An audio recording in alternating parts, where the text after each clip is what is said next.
payah hai makan. Pergi mengadu kepada Nabi. Biasa sahabat. Kadang setengah-setengah tu, Nabi masa dia jadi kajian, sahabat lagi, ya Rasulullah, saya ni lapar tengok ni. Batu dah sebutir dia kata perut ni. Nabi kata, iyalah. Nabi kata, saya pun lapar juga. Akik batu saya 2 butir. Jadi ayat lain. Lagi buat Tuhan Rasulullah. Mu lapar sebutir, aku 2 butir ni.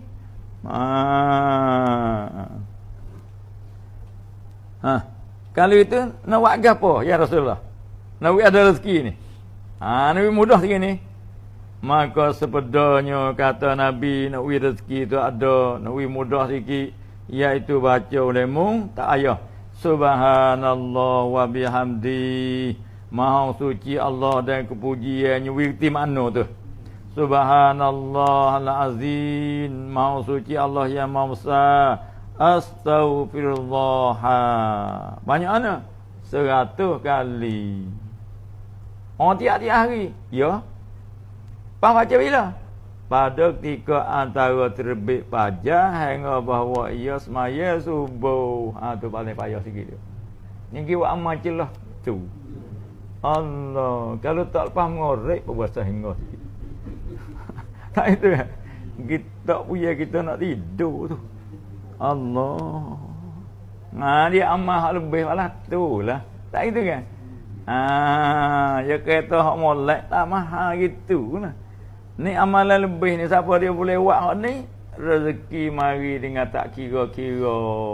Ni lah orang banyak amal ni, rezeki mari tidak kira-kira. Ni tengah pada amal memurahkan rezeki. Ni pelaris. Ni pelaris hidup. Bacanya antara tubik fajar hingga mana? Hingga bahawa ia semaya subuh. Tubik fajar dah mobil. Baca dulu dah. Berarti kita kena bangun lah ni pukul 4.30 paling kurang. Hak molek bangun pukul 4. Kalau kita mengaji ada ni. Tak itu kan? Mau tidak dia mau bangun pukul 4.30 ambil air semaya apa semaya, tahajud apa. Kodok nanti orang baik lepas pada orang baik baca ni. Tak royak. Maunya 100 kali.